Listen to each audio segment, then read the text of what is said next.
You could send all this stuff and you take notes and you go down the row and you sip all these wines and you clean your palate. Tell me more. And then what happens? And then what happens? Well, the difference between tasting and drinking is thinking and spitting. So you do have to expectorate, spit, or else you will be sloshed. The best time to taste in the day is at 9 a.m. And facing 30 full-bodied Cabernets from Chile is not exactly a lovely thing. Although I have no sympathy for my job, I will taste usually later in the day, compare like to like, line up those bottles. I only take an ounce or two and then spit it out.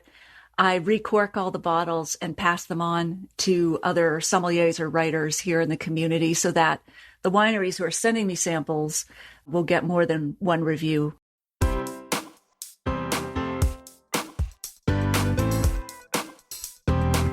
Do you have a thirst to learn about wine? Do you love stories about wonderfully obsessive people, hauntingly beautiful places, and amusingly awkward social situations? Well, that's the blend here on the Unreserved Wine Talk podcast.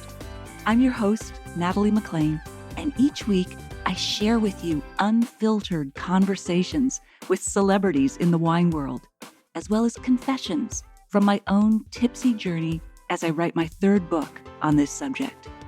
I'm so glad you're here. Now pass me that bottle, please, and let's get started.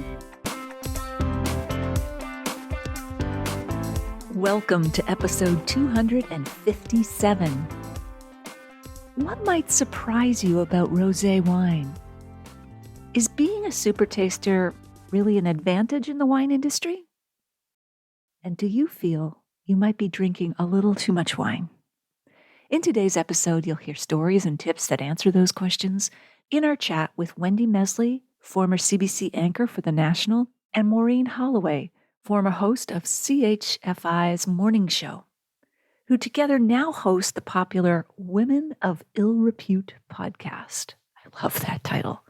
Their guests have included former Chief Justice Beverly McLaughlin, comedian Rick Mercer, novelists Louise Penny and Anne-Marie MacDonald, talk show host Marilyn Dennis, and musician Jan Arden. They're actually interviewing me in this extremely candid conversation about the wine industry and related issues. But first, I'd like to share a snippet from a longer review of my new book, Wine Witch on Fire, Rising from the Ashes of Divorce, Defamation, and Drinking Too Much, by Dr. Karen Valera, the publisher and owner of the Picton Gazette. Quote, "This is an engaging, funny, witty book. Ms. McLean is excellent on anything to do with wine and frank about the realities of her work. There is an honesty on the page here that is not easy to achieve." What started as a calling out of a very successful critic spiraled into a sustained, groundless attack, enabled by the quasi-anonymity of the internet and the culture of misogyny that mars the clubby enclaves of the wine industry. Its assertion of male power to subjugate and silence, which brought national attention to the culture, such as that exposed at the Norman Hardy Winery by a Globe and Mail investigation in 2018 that harms young women. But what makes this book sing, even amid the darkness it canvases, is its wit. Reading it is like having a glass, or three, with a very good friend. End quote. If you've read the book or are reading it, I'd love to hear from you at natalie@nataliemclean.com. If you haven't got your copy yet and would like to support it and this podcast that I do on a volunteer basis, please order it from any online book retailer, no matter where you live. Every little bit helps spread its message of hope, justice, and resilience. I'll put a link in the show notes to all the retailers worldwide at nataliemclean.com/257. Okay, on with the show.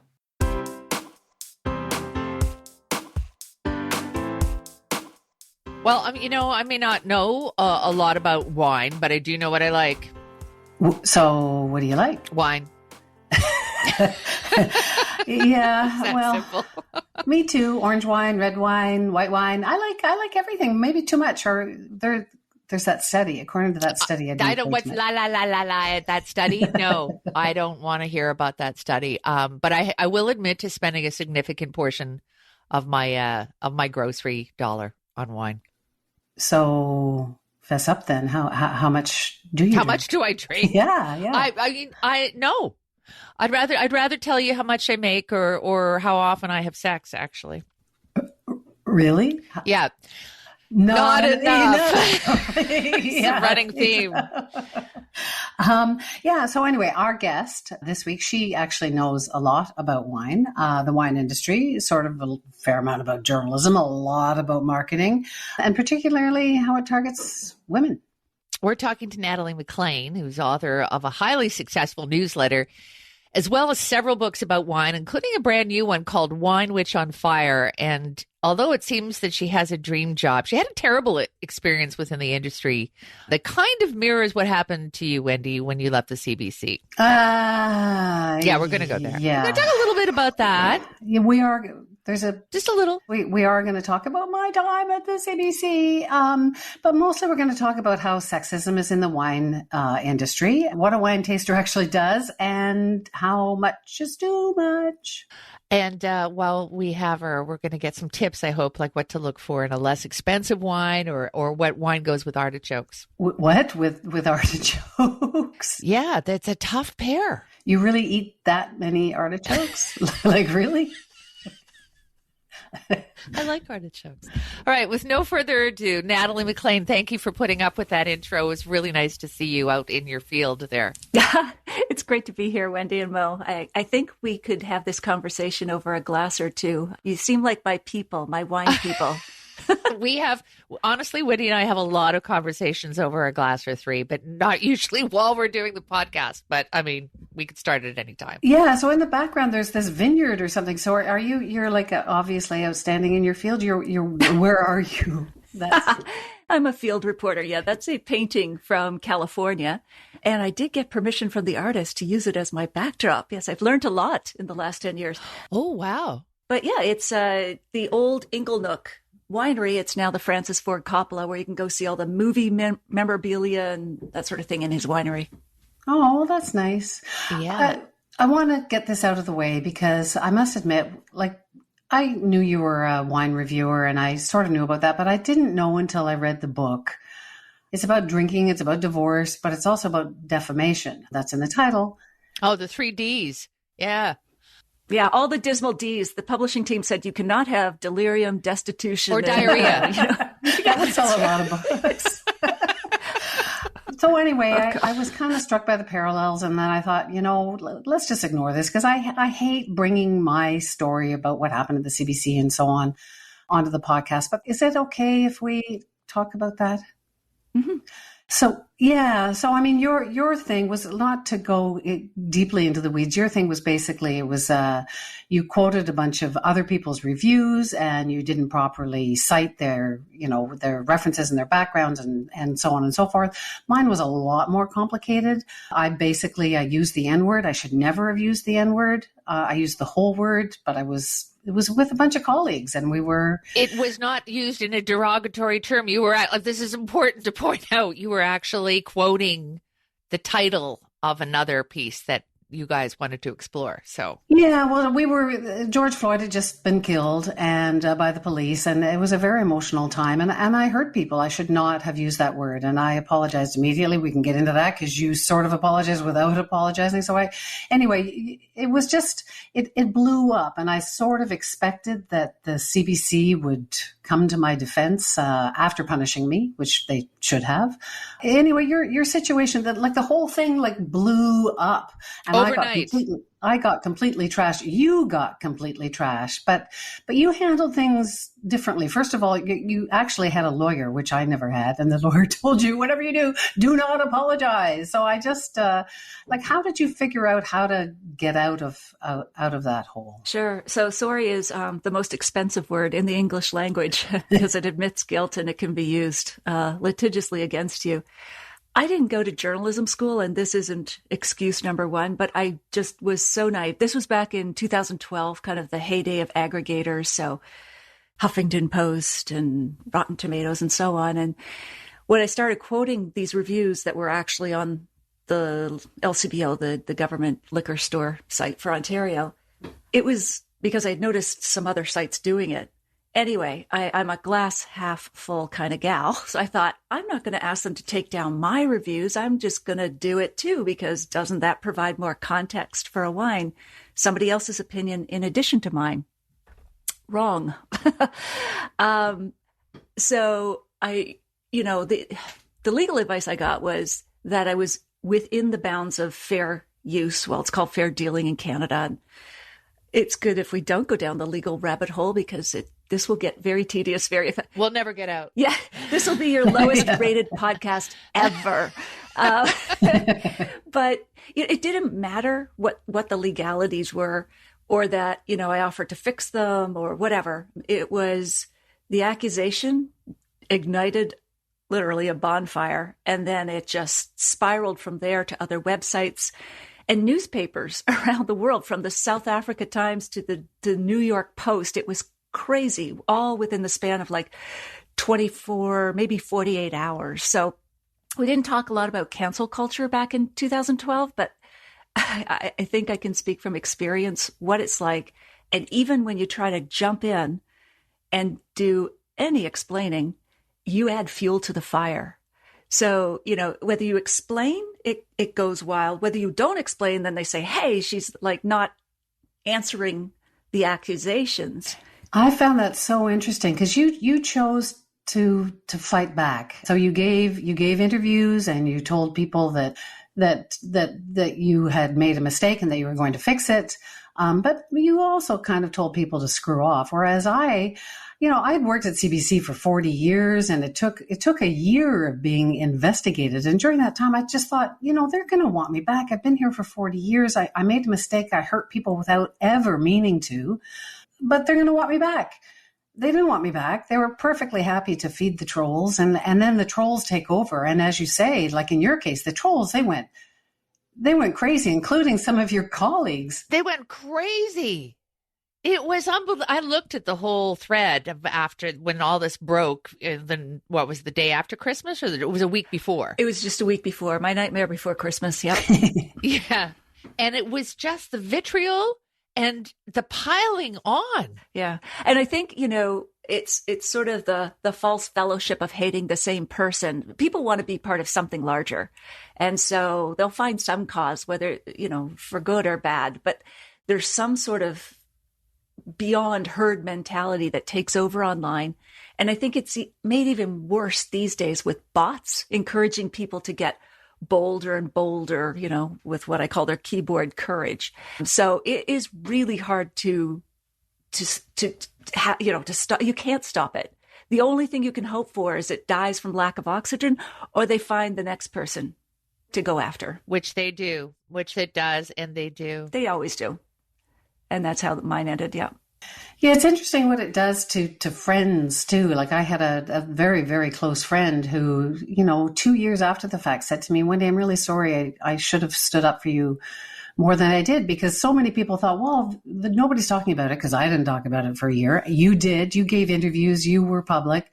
And I didn't talk about it. And so people were like, even a journalist at another network in Ottawa told a friend of mine, oh, yeah, well, she called somebody the end. No, I didn't. I would never do. So you're right. I mean, trolls, they basically take information and they use it to advance their own agenda, whatever that agenda is, whether it's for good or ill. It's just, anyway, it took you 10 years to write this. And now here you are. I'm a slow writer. After 5 years, I thought, well, this story just keeps ricocheting around in my head. I need to let it out, at least on paper. And so I did, as a private exercise for making sense of what had happened. But I had no intention of publishing a book. I've got a whole stash of notes and screenshots. And they're all, yeah. So give it time. Yeah. Wendy, I mean, time. I've got quotes. I've got proof of people saying things that would get them fired for like way worse than what I supposedly did. So so another 5 years will be done. Or you let it go. I mean, I've not experienced what you guys have experienced. I've had my own traumas, but nothing quite like that. And there's also an argument for saying, okay, shit happened, but I still, my talent hasn't been taken. My talent, well, whatever our talent is, wasn't taken away. And let's focus on that, which I think you've also done because you have climbed out of the ashes of that year. You also underwent a divorce. Like, it was just the worst year ever. It was a bad vintage. It was a really bad vintage, personally and professionally. A lot of D's. Yeah, exactly. All the D's. You talk about sexism in the industry. I mean, Maureen in radio faced a lot of sexism. We can talk about that. In television, certainly there's a lot, but how bad is it in the wine industry? It's pretty deep rooted. I can't avoid all these puns, but sorry. I'll try to find another metaphor if I can, but it's my world. So the wine world is so clubby. It's much less formalized than the restaurant industry. So most wineries in Canada and the US have fewer than 20 employees. Most don't have an HR department, let alone a harassment policy. So, and all the mentorships or training is usually one-on-one. So whether you want to become a winemaker or a sommelier or whatever you want to do in the industry, it's usually a one-on-one relationship with someone with a much bigger power differential, which of course lends itself to abuse. Lots of studies have been out there. I mean, 2012, 10 years ago, so it must be all better and brighter now. It's not. They did a 2018 study where 89% of women in the hospitality industry, which includes wineries and restaurants, experienced some form of sexual harassment. In 2020, the New York Times broke the story of the Court of Master Sommeliers, where there was allegations and 21 women came forward about getting sexually harassed by the Court of Master Sommeliers, which is a really hoity-toity kind of a designation you can get in the wine world. That's 2020. And I think there are more stories that are going to come out. It's really hard to talk about it in the wine industry. And that's another reason I'm doing this book, because I figure you can't kill me twice. Maybe I'm wrong. I could be wrong. This is sort of a corollary of that. This is how women are treated within the industry. And then on the outside as consumers. That's something that you've been very outspoken about. And I was just saying to Wendy before you joined us that immediately if I see something that's pink and says like, well, Girls' Night Out is probably the most prominent example, or has a rose in the bottom of the bottle, or it's like, stop that. Stop selling me that based on pretty, and it's been insidious, and it's encouraged women to embrace the idea that you're not having fun unless you're getting bombed. Yeah. I never thought of, I'm a raw feminist kind of person, but I never thought that my drinking was actually a feminist reaction. Yeah. It's like the Virginia Slim cigarettes of the 1960s, those torches of freedom you can declare. You've come a long way, baby. Not if you're still calling me baby. Exactly. Pour yourself another glass. But what about the artichokes? That's what Maureen really wants to know. Well, no, we can get into pairings, but like the practical stuff. But I want to ask you before we get into that very specific stuff. So I was fascinated. And it reminded me, I think Elvis Costello or Frank Zappa once said, writing about music is like dancing about architecture. And I thought that applies to writing about wine, which is such a sensual and physical experience, is tough. You are a what do you call them? Not a super taster. Yes. That doesn't mean I drink a lot, though. I used to. It just means you have a lot of taste buds. She said they live in a sensory neon world. It's like having 500 fingers instead of 5. So, ew. I've seen that in the movie, I think.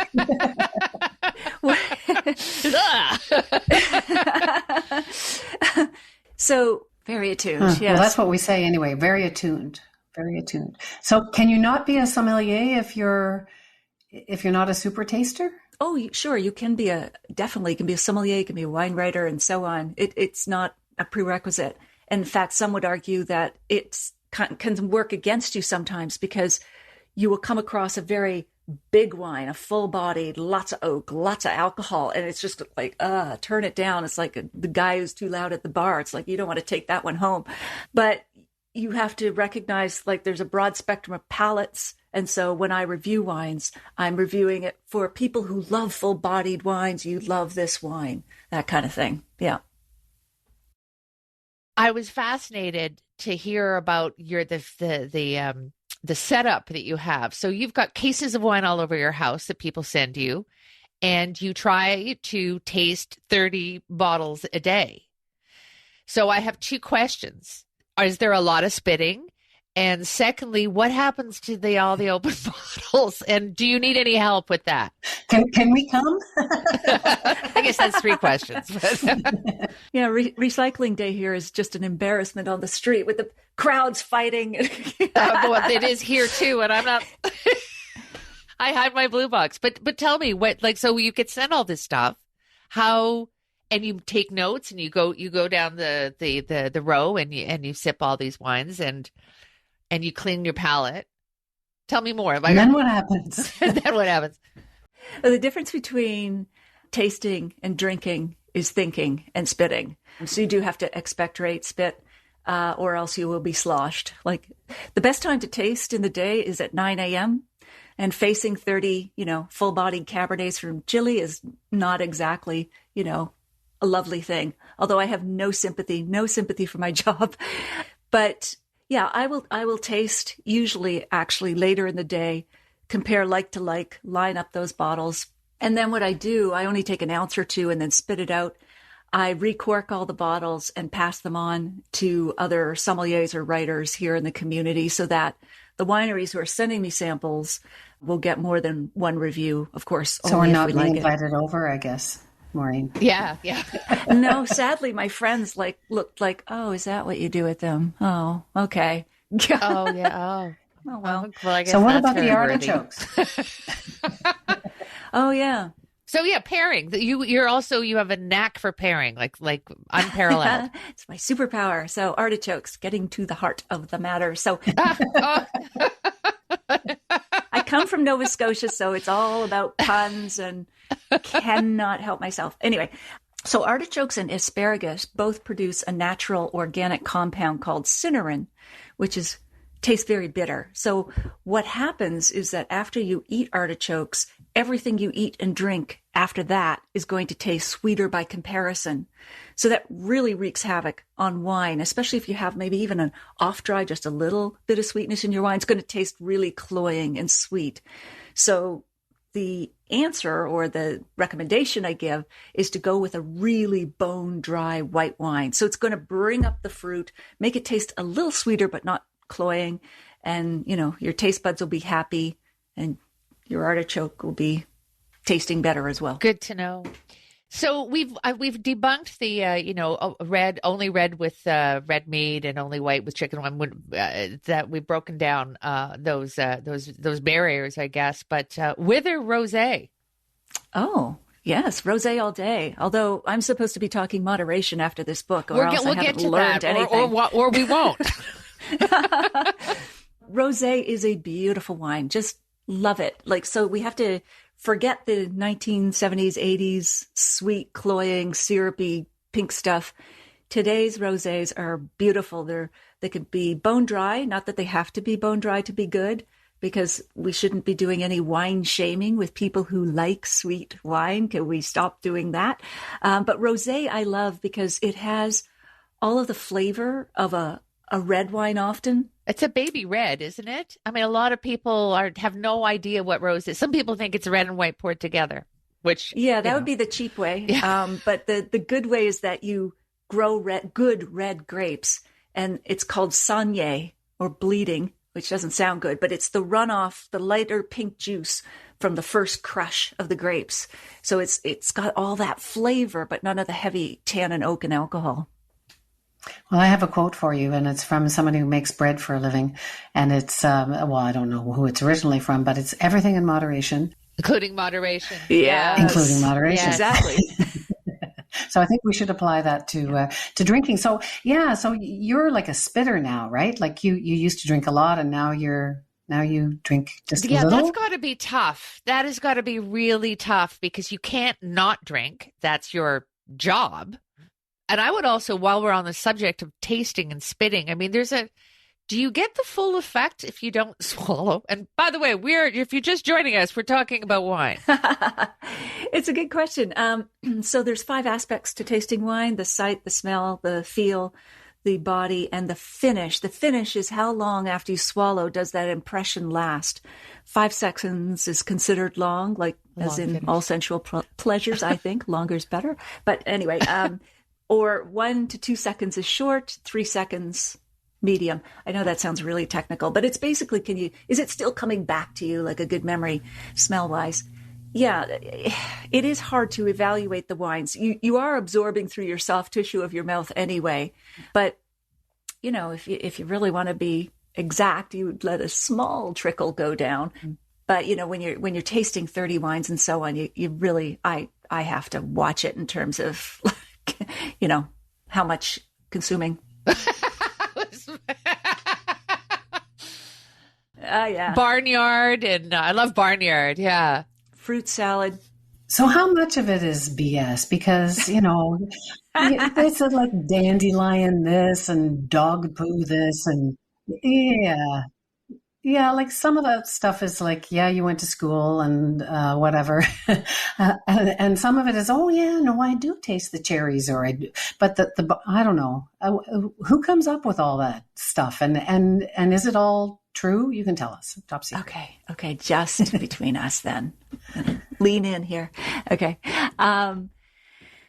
Yeah, the vocabulary of wine has evolved over time and needs to go a long way because there's even embedded sexism with calling wines feminine and masculine and all the rest of it.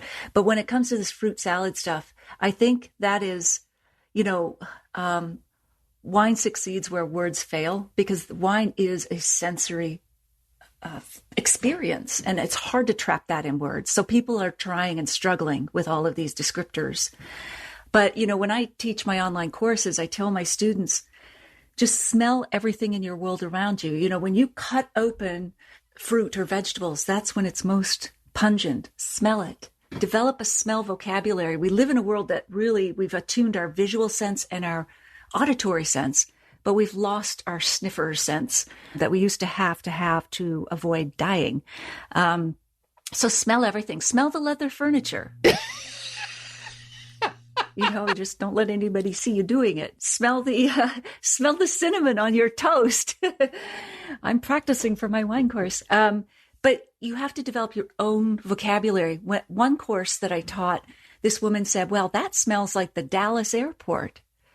And everybody's puzzled. We were tasting Riesling. And then we put it together. Sometimes Riesling can taste or smell a bit like petrol, and it's a good thing.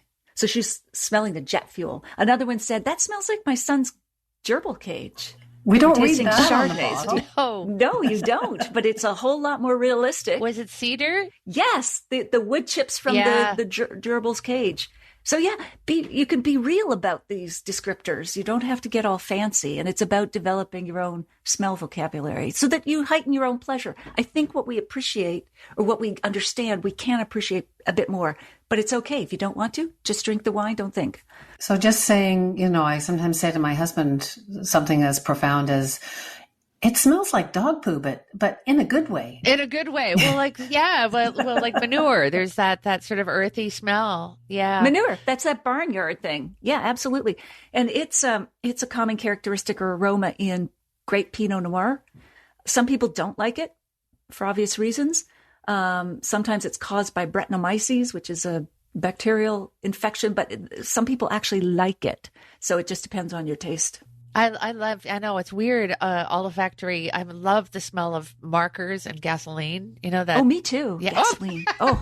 Oh, I could just stay at a gas station all day, but I think it's because my father was a mechanic. I don't know. But it's weird. It's just like that attraction. I don't want to taste it. I don't want to, but the smell is heady. Just as an aside, I remember, I think it was Diptyque or when the first really expensive candles were being introduced, and there was one that was called Versailles.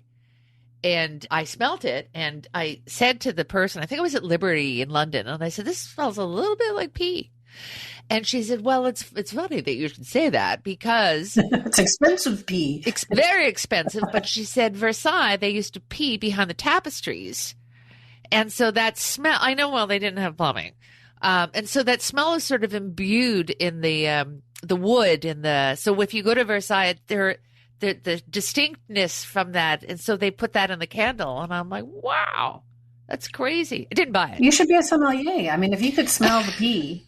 And no, I have my sign. Well, that's the other thing too. You have to be in a certain Like I have, Wendy's been recovering from a cold for the last 6 years, and 6 weeks, 6 weeks, and it's allergy season right now, and that you've got to be especially sensitive to that because what if like COVID? What if you lost your sense of taste and smell? Well, during my terrible vintage, I did temporarily lose my sense of smell, and I was smelling, tasting, trying to a bunch of Shirazes, and I was like, oh no, I don't smell anything. And it was temporary, but, I did some research on it and talked to my doctor, but depression can cause a loss of smell because your brain size shrinks, and the olfactory sense is very sensitive to that. And so I think it was probably related. It scared the heck out of me though, because, my nose is my job. We got to wrap up in a minute, but I was well. First, I was struck by the similarities with, like, I met my dad when I was 18. You met yours when you were 16. That leaves a bit of a mark, which may become apparent in another 10 or 15 years. But you talk about you devote your book to your mom, and I think my mom, she died 2 years ago, and I've been thinking about a lot about her since. But it's all about being brave, and I think Maureen, I think you and I think that's why we invite people on the podcast, is because they're trying to be brave. No scaredy pants allowed. Just women of ill repute. I love that. Well, that makes us stronger or funny anyway. Absolutely. Just like witches. Like, I think some of these words we just need to stop being afraid of and embrace. I mean, reclaim is an overused word, but for me, a witch is a wise woman who's walked through the flames and emerged on the other side knowing the measure of her powers, which and embrace is why them. Your book is called, I want to call it The Wine, the Witch, and the Wardrobe, but it's wine.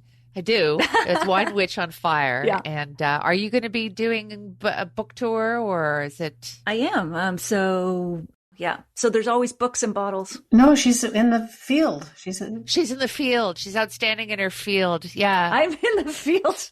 You know where to get me. If you're watching us on YouTube, you'll see that that's a beautiful mural. Natalie MacLean, you are, you're just, as we're going to say after you leave, wasn't she lovely? Thank you so much for being so open and helpful. And now we know what to pair with artichokes. That's the very least that we've learned this week. I'm glad that I could help you with that. That was my number one mission and reason for being here today. If anything, I can save them from their artichoke disasters. And seriously, I so appreciate both of you allowing me to chat with you and by extension, your audience.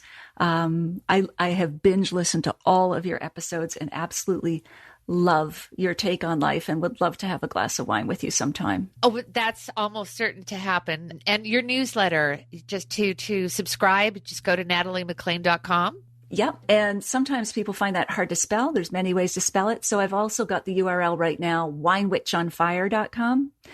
For the book, I've got bonuses for the book if people purchase it. I'll send them signed book plates. There's a free companion guide for book clubs, wine groups, and individual readers. So there's lots of stuff there at winewitch.com. And Maureen and I will be by your house, your I guess, on Sundays. Is that? Yeah. Recycling day is on Fridays. So good book to your know. tickets. Natalie MacLean, thank you so much. Oh, thank you both. Cheers. Cheers. Bye. Thank you. Bye. Well, she was lovely. She was lovely. Well, some are lovelier than others. They are. I get very nervous talking about the whole cancellation thing. That I know you do. I know. But it's amazing how many times we've had guests on in the past who have, and that's kind of one of the reasons why we started this podcast, is there are people that come up against, and not just women, who come up against some serious roadblock in their careers or their personal lives. And have to get around it. And that's, we bring empathy to the table because that's happened to us. So. Yeah, there were so many other things I wanted to ask her, like. Tomatoes, hard to pair. And asparagus. I mean, I didn't know that asparagus and artichokes are in the same family, but only one makes your pea funny. So we didn't get to talk about the really important things. I think we covered it all off. You've been to wine tastings, haven't you, where you do spit into the thing? I've been to a few. Yeah, no, my husband's really into wine, and he would spend his days spitting into glasses, and I'm like, oh, look outside. I'm not really interested in To me, it's like, wow, this is good. My reaction is not to spit it. This is good. I'll have more. Yeah, I don't know how many times we dropped the hint, like we'd like to come over and collect the bottles. Yeah, well, I think we'd absolutely be welcome to. Well, not collect. I think she'd like to have a glass of. I'd like to have a glass of wine with her. I'd like to have a glass of wine with a lot of our guests. So I guess that's a good thing, except for the ones that don't drink. I mean, it's still, they could have ginger ale. Yeah, well, we didn't get into the study, so we'll have to have a conversation about. I don't think it was 2 sips a week, and it was 2 glasses a week, or yeah, right? I know that's real. That was maybe the worst news of 2022. Yeah, well, can't fix everything at once. Chins up, bottoms up.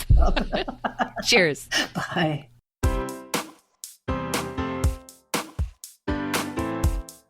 Well, there you have it. I hope you enjoyed our chat with Wendy and Maureen. In the show notes, you'll find the full transcript of my conversation with them, links to their website and podcast, the video versions of these conversations on Facebook and YouTube Live, and where you can order my book online now, no matter where you live. That's all in the show notes at nataliemaclean.com/257. Email me if you have a sip, tip, question, or if you've read my book or are in the process of reading it at natalie@nataliemaclean.com. I'd love to hear from you. If you missed episode 94, go back and take a listen. I chat with Dragon's Den TV host and entrepreneur Arlene Dickinson about wine, women, and business. I'll share a short clip with you now to whet your appetite. Wines evolve with time, just like stories change and grow bigger with time. There really is no end to the wine story. That's what I love about it. Every time I open a bottle of my wine, it's a 2010 blend. And when I open it now, I think, gee, it's changing so much, and it's growing and it's maturing and it's fantastic. It's just like a good story, right? Excellent. Wow. Way to tie them together.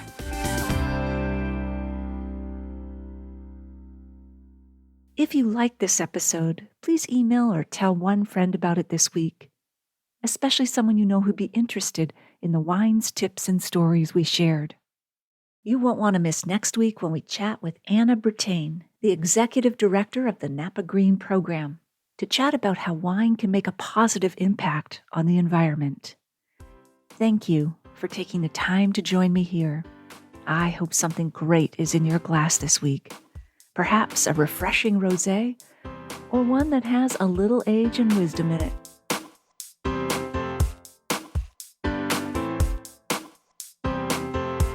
You don't want to miss one juicy episode of this podcast, especially the secret, full-bodied bonus episodes that I don't announce on social media. So, subscribe for free now at nataliemaclean.com/subscribe. Meet me here next week. Cheers.